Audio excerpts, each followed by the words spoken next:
And welcome to Government Business Today. This week, I'm really excited to have Dr. Kizzy Parks on with us today.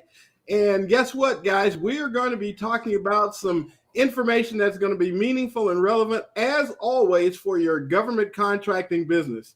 As you guys know, normally my co-host, Robert Lendrim, would be joining us here today, but he is a late scratch this morning. And so guess what? We're going to go on and do this without him. So I want you to know that I did tease Robert. For those of you who are regular listeners, I teased Robert about missing Dr. Parks. And so we're going to make sure that Kizzy and I punish him by missing this information.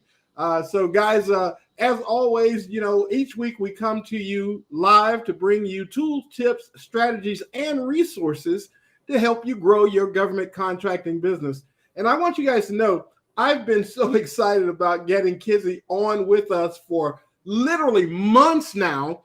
And so I've finally been able to get on her calendar. And so I know those of you who know her and know the work that she does in the GovCon industry, I know you'll appreciate her being on as well. So, Kizzy, how are you? What are you doing? What's been going on?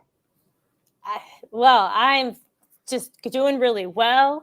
I'm so happy to be here today. And, there's nothing like government contracting. So it's one of the most recession-proof industries. So now is the best time to even talk more about it. Well, what's interesting is so many people, and I don't know about you because, you're sort of, obviously the industry subject matter expert that you are. But a lot of times I get questions about with people saying, well, with all the supply chain stuff going on, is government contracting still a good opportunity? And why should I go through it? Because it seems like a hassle. What would you tell somebody who feels that way? Irv, that's such a great question. What I would tell you is it's just invisible barriers. Yes, there may be a supply chain issue. Does that mean that a government agency is no longer making a purchase? No. It just means that they're probably open and understanding to the fact that it may take longer to get the product or longer for you to install that HVAC system. They're very understanding. They're very well aware of what's going on and out there in industry. No, that's fantastic. So, and that's absolutely true. I know I've certainly found that to be the case. Certainly we work a little bit more with people who are in the supply chain as far as commercial products and that sort of thing. But what's interesting is I'm finding that the contracting officers have literally come out, even when they issue a PO, right? They used to have these sort of hard and fast dates on there. And now they're saying, notify us about availability, which is kind of interesting. I've never seen that really in the supply chain before. Because on the service side, it works a little differently. Of course, obviously, there's a bit more flexibility and so on. But no, that's really, really great. So I want to kind of jump into our questions because I want to hear the backstory, Kizzy, on how did you get into government contracting? Yeah, it was this situation where I was working at Patrick Space Force. They were Patrick Air Force at the time. And I was walking in cubicle land. So I was walking down the hall. And out of nowhere, the director of research, Dr. McDonald, he was like, hey, Kizzy, I heard you're graduating soon. And at that time, I was a graduate research fellow. And I was like, just shocked that he even knew who I was. It was just kind of this like lowly intern, And so he's like, oh, we want to keep you on as a subcontractor. I had no idea what that meant. I knew that there were military members from, my family serving in the military and from that location. I knew there were government employees. I didn't really know this government contractor, subcontractor thing. I had no idea what that meant. And so he's like, how much is it going to cost me? And I was thinking, like, I'm negotiating money in this hallway in these cubicles. Like, nothing prepared me for this. And I was just like horrible at negotiating then. And I just threw out this number based on what I knew my friends were making with a comparable degree. And then he kind of leaned in and he was like, yes, I'm going to connect you to everyone and, you'll start immediately. And I was just like, what the heck did I just do? Like, what just happened? And that's how I started out as a subcontractor to a very strong small business. And when I started out, I decided, I got to really understand the government space. I need to understand business, and I need to really grow as a person because I was in graduate school when this all happened. And I started out as a sole proprietor. I took well over 10 years to learn everything that I know now. Because when I started out, it was me. I did everything. I was working in the business, on the business, learning about the business, learning all the jargon. I had no idea what an RFP meant or accounts payable or an invoice, or I had no clue. And so, thankfully, that learning really paid off because my flagship company has been awarded well over $50 million in federal government contracts. And we pivoted throughout the years from the initial start into diversity and inclusion to now go into staffing, IT, into other professional services. We're eventually going to get involved a little bit into construction due to an upcoming kind of mentor protege that my flagship company is working on. And so that's just how it started, is that a door opened and I ran with it. And I learned along the way. It didn't matter what was going on in the economy because this was right around 07, 08. And I never looked at any of these things as an obstacle. I just looked at them as an opportunity. So I got to ask, because what you've described to me is like in-flight, in-combat training, right? Yes. And I got to ask you the question, what made you feel like you could do this having no previous experience? What gave you the courage really to just kind of plow on through, knowing that you were kind of going to have to learn on the fly? I just knew. Like, I since I was a little girl, I always knew I was going to get a PhD, and I always knew I was going to be an entrepreneur. Yeah. So in my mind, the most important piece was delivering the thing. Yeah. And the thing was often data oriented or training, so I knew that. I was like, that's easy. So if I can at least deliver, I've made them happy to the point where they wanted to subcontract me. And then I started picking up other clients. So it wasn't as if I just received the subcontract, just went about my way, and that was it. I ran into other agencies who were like, oh, we want what you're offering. Could you please speak to Army Reserve? Or, hey, could you come to Fort Belvoir for Women's Observance Month and speak to everyone there, including leadership? So I knew that the product was solid. I just had to figure out all of these other areas that were completely foreign to me. It was really like learning a completely new language that it really was. Yeah, well, I appreciate that, because the reason I asked the question is because I run into people who are frankly scared to death, right? And they're intimidated so much so to the point that they literally won't even with guidance, right? It's like, we'll say, hey, do this step, and then they won't do it. And it's like, well, come on, you can't keep doing what you've always done and get where you say you want to go. And so I was just curious to ask the question of what gave you the courage to just, forge ahead, even though you didn't know everything at the time. Of course, obviously you're an expert now.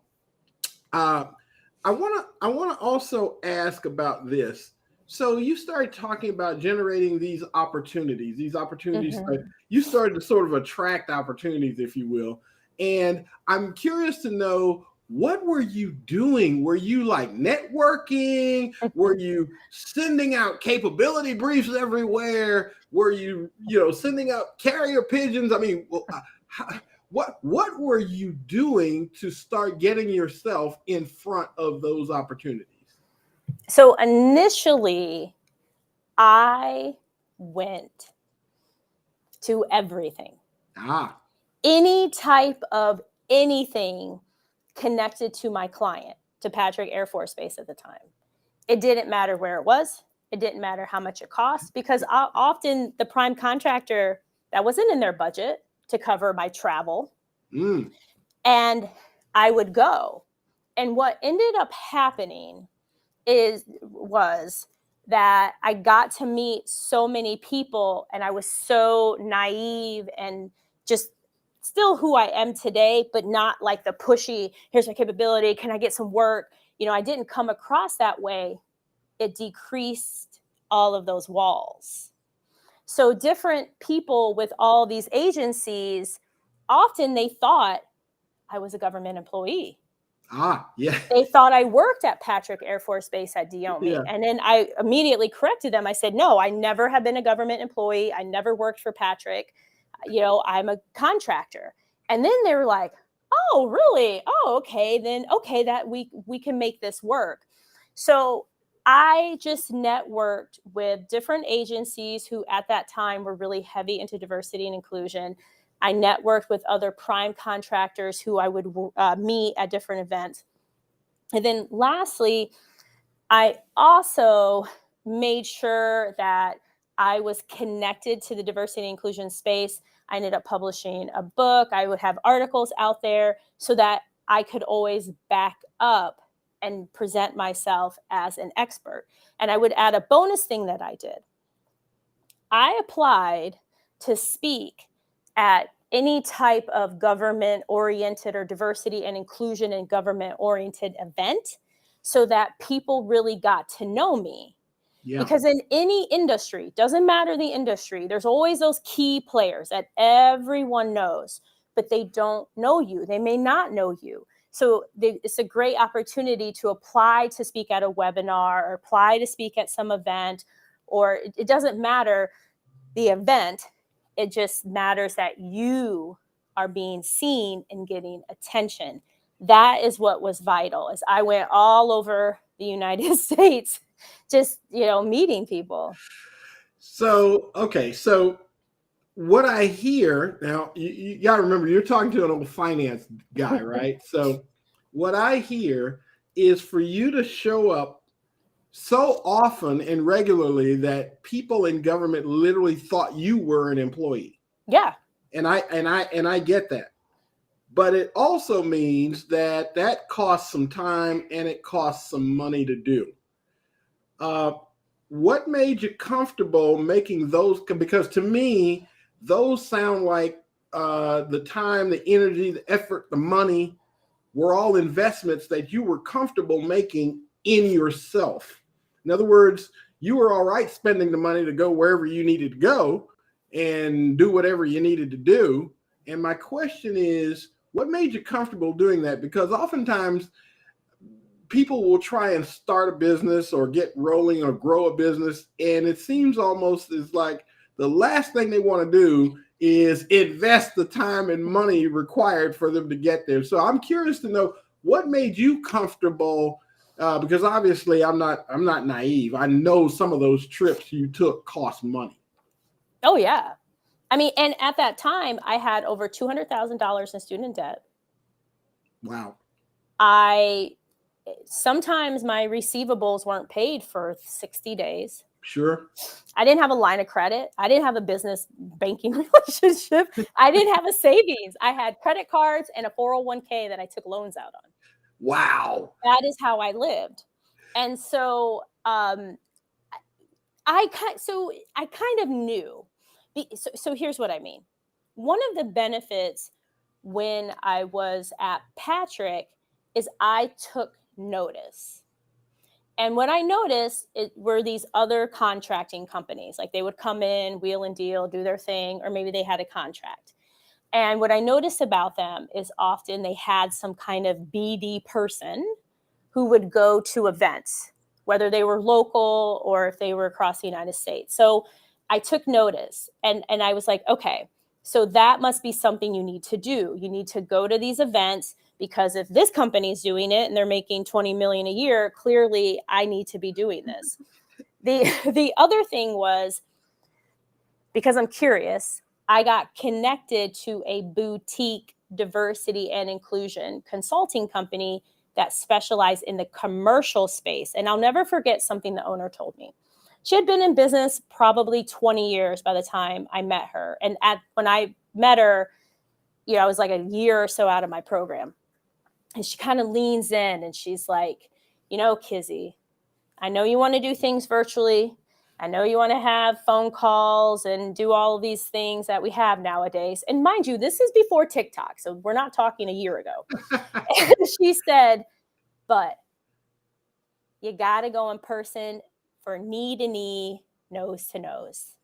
You must go in person. And so I started to travel with them because they would pay me. I think at that time I would receive about $500 to attend sales trips, which to me at the time, I was like, wow, this is amazing. I get paid travel, $500. I'm going to Atlanta for this trip for a $2 million project. I've never done this before. And so while I'm going through this, I'm learning. I'm seeing the benefit of going in person. I'm seeing the benefit of attending an event. I'm seeing the benefit of, rinse and repeat. And so that's why I made the investment, because I knew when I stepped into this space, I did not continue as a sole proprietor. I did not establish a partnership. I established an S corporation.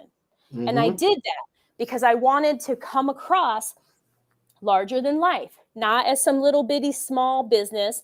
We use that term often in the federal government, and it meant strong small business. That's how I looked at it. So that's why I was able to go into all these areas. So you know what, Kizzy, you did literally a lot of things right. Obviously, I mean, I know. Okay, so what we're talking about here is $50 million ago. So, but my point is that getting yourself structured business wise, critical step that you made there to move away from DBA. Because now once you're a registered company, now it allows you to diversify into all kinds of other opportunities and kind of have a holding company or a mothership company that sort of umbrellas all of that. And I certainly get that. Having said that, do you think that government contracting is for everybody? Yeah, okay. So the part of me, because on my YouTube channel, please subscribe if you're into YouTube, Kizzy Parks, I always end every video with everything is possible. I firmly believe everything is possible. I firmly believe that. So when it comes to government contracting, yeah, it's definitely for everyone, but there's a however, comma. So after the however, comma, it's then based on you as the person. I come across many who I mentor who are maybe interested in mentoring with me. And here's kind of what I find. You have people who have that desire. It's kind of like weight loss, right? Where you're like, oh man, I want to get fit. I want a 6-pack. I want to go to the gym, but I'm not going to do it till 1 January. We're going to start it out right. I still got 5 more months and then I'm going to be ready, and chances are you may not have success, right? And the same is for government contracting. They see it. Oh, I could have this life I've always wanted to live. I could have freedom and more time with my family, or I could homeschool. I could take these trips. This is great. But first I got to go on vacation and I have my job and, we just had a baby and, oh, wait a minute, I'm moving, or wait a minute, I can't understand your Instagram voice note. So there's, and I get it, not everyone is meant to be an entrepreneur or meant to have a side hustle. But for those of you who are like, listen, I'm all in, then you go all in. You go all in with the same energy as you go all in with that thing you go all in. You can get cigarettes all the time. Okay. You have no problem watching Netflix or Disney Plus all day long. So how is this any different? It's about that motivation, that fire, that grit. And if you're that kind of person where you're like, listen, by any means necessary, you're going to do it. And I know this because there's a woman I'm coaching. She has 6 children and a grandchild. She just was paid by the Navy, they pay for her travel, to go for a site visit at Guantanamo Bay. And not once has she ever said, I can't do this because. Never. Right. Never. Right. And so it's about you and what you want to do. So if this is a space that you're like, listen, I'm ready to go into it, you can go into it. If you're like, I kind of want to wait, then cool, then kind of wait. You know, maybe there's other opportunities for you. Maybe you 1099, which is very common. Whatever the background is, graphic design, training, IT, meaning you provide support to a company who's in government contracting. Maybe you work as an employee for a government contracting company, or work as an employee for the federal government. Because the one thing, and I don't think this is advertised enough, the federal government, they offer retirement. You know, they have a pension. And it's like one of the very few options out in this amazing country where you can work and get a pension. So it's like, there's nothing wrong with that either, because at the end of the day, regardless if you're in uniform or you're a government employee or you're a contractor or a sub, we're all focused on the same mission. Yeah. And that is what's connected to that client. Yeah. That's fantastic. And I first of all, I just love your energy. Obviously, I know everybody does. That's why I've been so excited to get you on our show here. Now, let me ask you this. So we've been talking about GovCon. We've been talking about those advantages and all that, but I cannot let you go. To be fair, all right, what are some of the cons of being in government contracting? What are some of those things? Okay, first and foremost, there's always a scammer. Yeah. Like, I mean, to the point, like as soon as you register in sam.gov, you'll get these emails.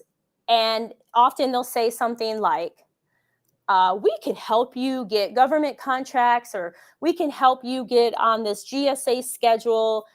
There's always this kind of like, oh, we're here to help you. No, they're not.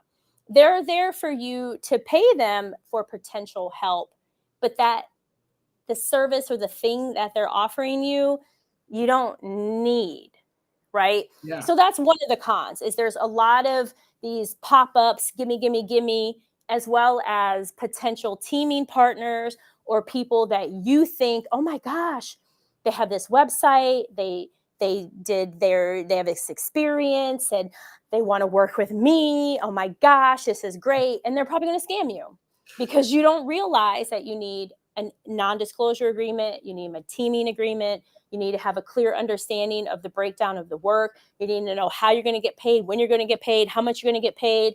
And these are often questions that people are like, well, they told me. Yeah, they're going to scam you. Yeah. Period.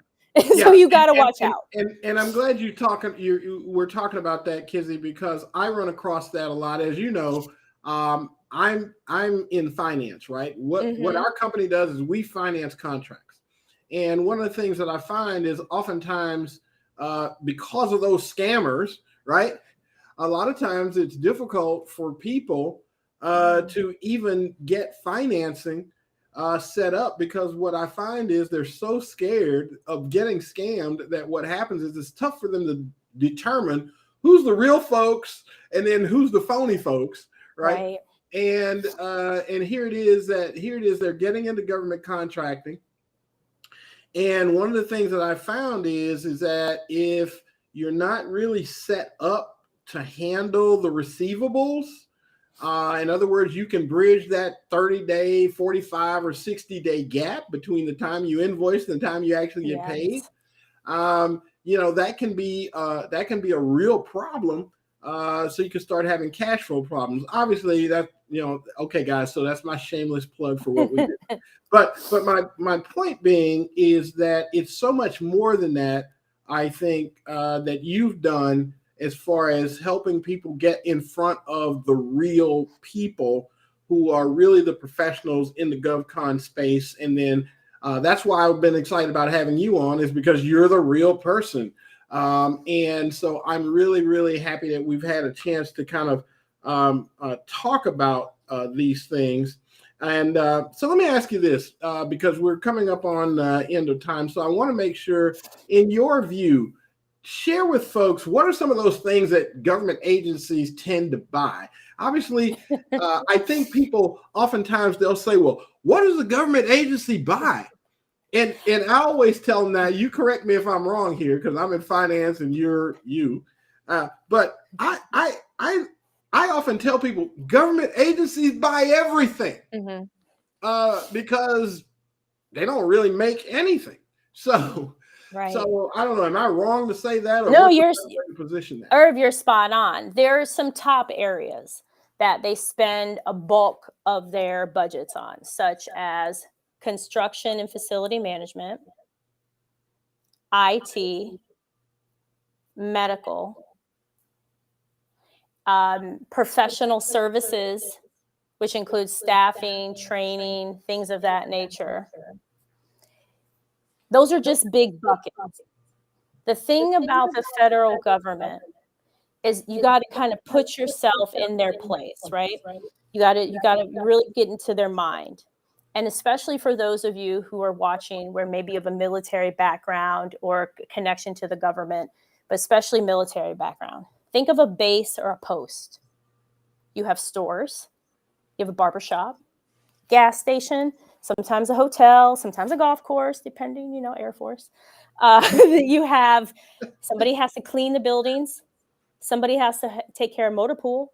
Somebody got to wash the cars. Somebody got to take care of barracks. And this is just a few things I'm spitting out. Yeah. These are all government opportunities.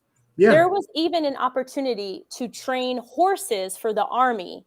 They needed a horse trainer to train these horses on how to do these different trots because it was part of what they needed at that location. And so that's how the government works, is if they need, hey, we need somebody to replace the windows, that's the kind of work that they're interested in. And more than likely, several agencies are going to need windows replaced, right? They may not need your real specific item that you have a patent for, but you could potentially get them to want it or pursue research opportunities, because that's another area. But what's so amazing about the government, and what I say to everyone, is as follows. Are you willing to sell to the government in the way in which they buy it? Yeah.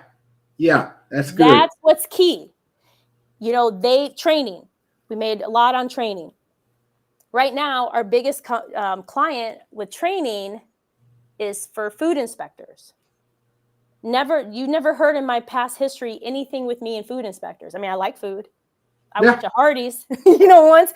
But how is that any different? How is curriculum for food inspectors any different than curriculum for leaders or curriculum on flying a jet? I mean, there's still principles that apply. So if you're open-minded to it, then go that route. And then lastly, you can also sell all these amazing things. That's what's so cool. We flipped headsets that we bought on Amazon, and never once did they say, Dr. Parks, are you sure you can sell us these headsets? Never. They say, can we have a price quote? And they say, by the way, you're going to get this opportunity, so just a heads up. That's what's also really cool. If they know, like, and trust you, you're good to go, and just always deliver on what you say you're going to do. That's fantastic. Well, Kizzy, we got to have you back. You got to promise me you'll come back. Of course, Irv, anything for you. Anything. All right. Well, super. So listen, let's give everybody the information on how they can get in touch with you, how to connect with you. What's the best way for them to do that? Okay, best way you can connect with me here on LinkedIn, Kizzy Parks. You can also, if you're interested in my wait list for my new amazing class, go to govconwinners.com, govconwinners.com.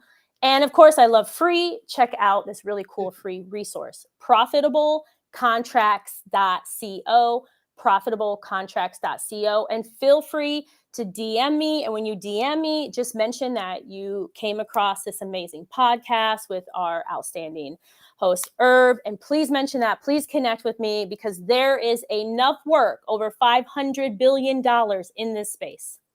That is fantastic. Well, guys, like always, Kizzy, thank you so much again for joining us here on Government Business Today. I am so excited about all the work that you're doing to help people grow in their government contracting business and connecting them to the tools and resources and the people that they need to connect to. And again, guys, reach out to Kizzy. Kizzy is the real deal, guys. And that's why I'm excited to have her on the show. Also, guys, as always, as you know, if you've got a purchase order or if you've got a contract and you need working capital or business credit, reach out. You can reach out to us at www.aca.credit, or you can always give us a call at 800-656-6498. Until next time, Kizzy, again, thanks so much. Thanks, everyone, and be sure and reach out, and we'll talk to you again next week on Government Business Today. Take care.